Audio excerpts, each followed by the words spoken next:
How to fix Honor Magic 7 alarm no sound.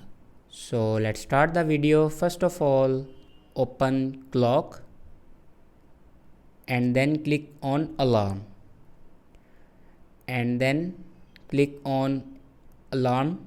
You will edit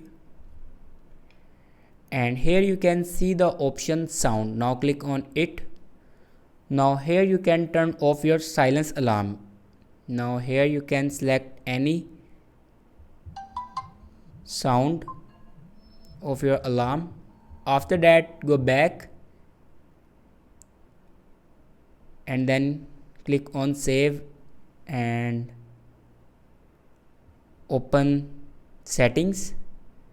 In settings, scroll down in last and then click on system and updates.